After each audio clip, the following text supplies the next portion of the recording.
Welcome to ICMK in our full review for the Mortal Kombat Legacy Collection on the PlayStation 5. We've spent 60 plus hours in the game as of this recording, and we've checked out everything this collection has to offer, from playing every one of the 25 titles offline, to playing everything online in over 300 matches, to checking out everything in the crypt, such as the entire documentary and more. So, let's dive right into this review. Now, with this being a collection of old games, grading something like this is a little different than a normal new release. So, let's start with the first thing we see, the menus. Digital Eclipse really does a good job capturing the feel of Mortal Kombat with the look and sound of the menus. The menu music made for this collection sounds like a fantastic mix of classic Mortal Kombat music that really helps set the proper feel of the classic games in this collection. The 3D modeled versions of the classic stages that appear in this menu system all look great and makes me wish there was a new playable version of Trilogy or such that was made with 3D graphics. Navigating the menus is simple and easy to understand. However, with that said, I can't help but feel that this menu feels a little too simple and slightly underdeveloped, but in the end, it does look, sound, and work well. A cool feature in this collection is the music player, where you can listen to multiple soundtracks of games featured in this collection. You can select a soundtrack or make your own playlist, and best of all, you can listen to these while going through the menus, even online. A lot of games with a music player will often only work at the music player screen, but I am so glad that is not the case here, and we can enjoy some good old Dan Forden tunes. But that isn't the only cool feature that Digital Eclipse has implemented into this collection. They've added many features such as the 2x and 4x upscale in resolution for MK4, which makes the game look so much better.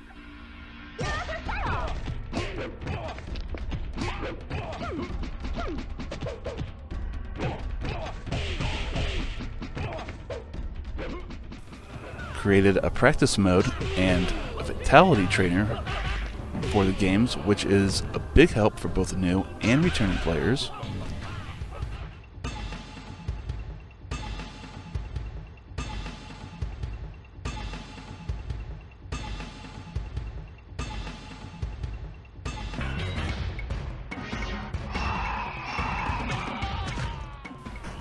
And convenient features like access to cheat menus and easy access to secret fights against reptiles, smoke, and others. It is a joy to have the ability to do things the proper way, but also have the options to quickly access the harder to access content in these classic titles, as well as some tools to help play through these titles, like the rewind feature and ability to make a save state. The 25 titles available in the collection range from arcade releases of MK1 through 4, to console and handheld ports of such, to the inclusion of MK Trilogy, Mythology's Sub-Zero, and Special Forces, as well as a couple Deadly Alliance GBA games, and the inclusion of UMK3 WaveNet available widely to the public for the very first time, with 15 of these being playable online.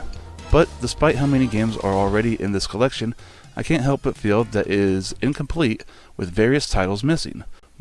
Mortal Kombat Gold is the biggest notable missing game, with other console versions of MK4 missing as well, and a 64 version of MK Trilogy, MK3, and MK4 on the Game Boy and Game Boy Advance, as well as some Sega ports of the classic games are missing.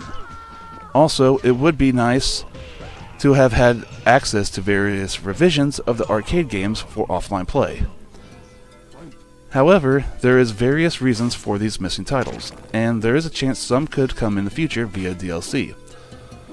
But it is disappointing nonetheless, and they could have at least included some informative content on these titles and had bios and endings, for example. But aside from a few missing key titles, all the main games we want are in this collection. With how great this collection is offline, one would hope that it is just as great online. With 15 titles available online, that certainly gives you options on what to play, but unfortunately, there's only one way to actually get into an online game. Quick Match is the only option where you can search for a game in one title at a time.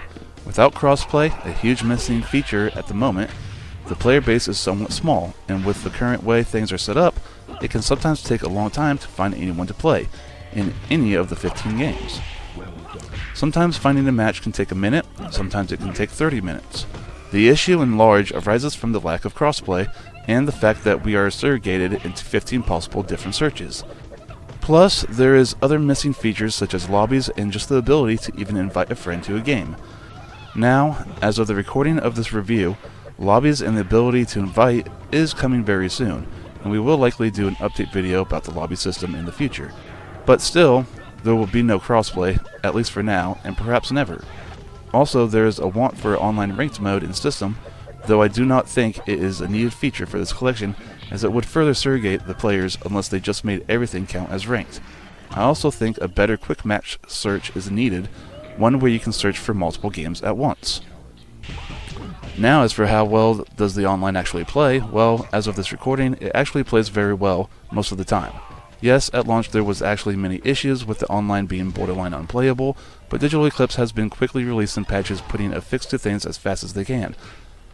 The online now is much more stable and playable than it was initially at launch, and most of my online experience has actually been very good.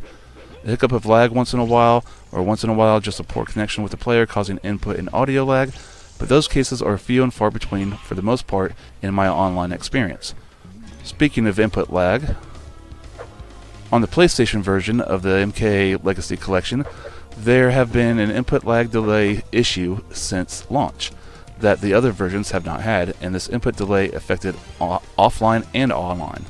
However, they have greatly improved the issue and seek to continue to improve it till it is at least the same as on Xbox and PC. However, where it currently is at, despite technically still having a couple extra frames of delay, it doesn't feel like a huge noticeable difference, and I personally have no issues executing offline or online due to it.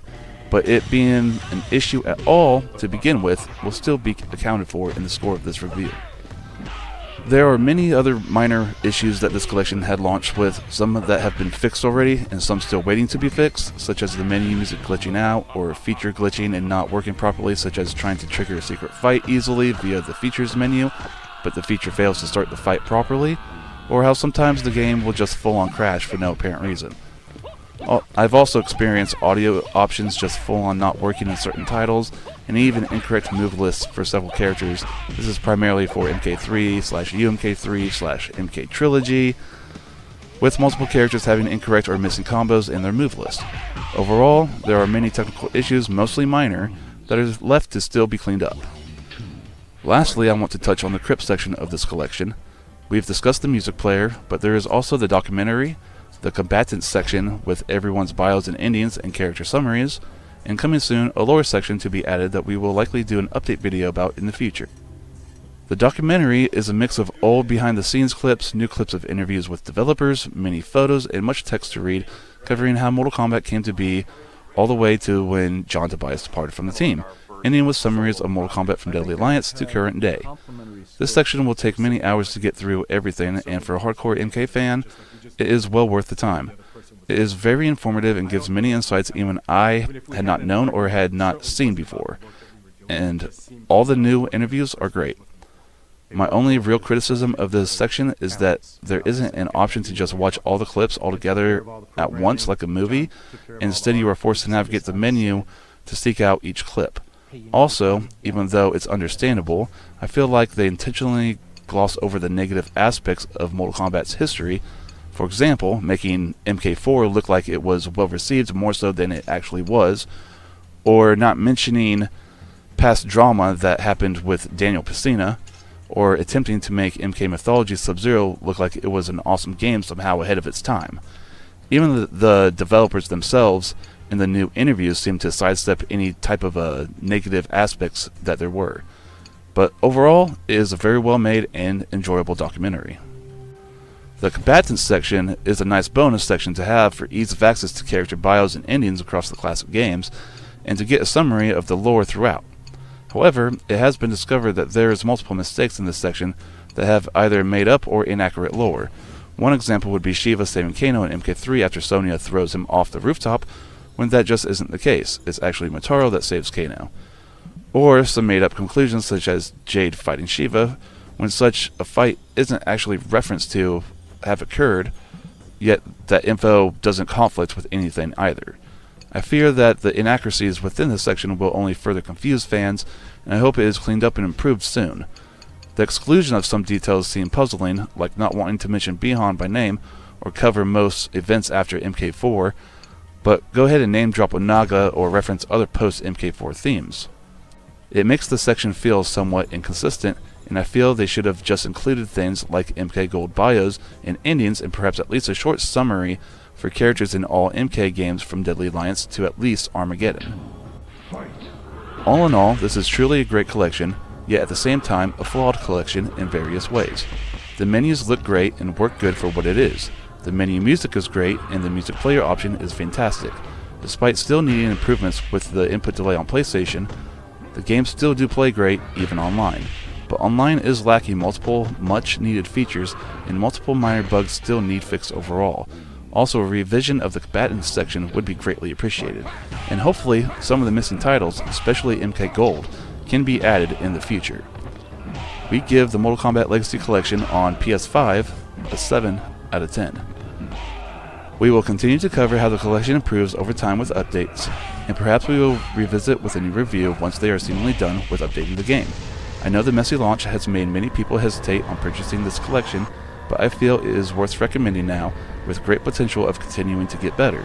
I hope you enjoyed this review and find it informative and helpful.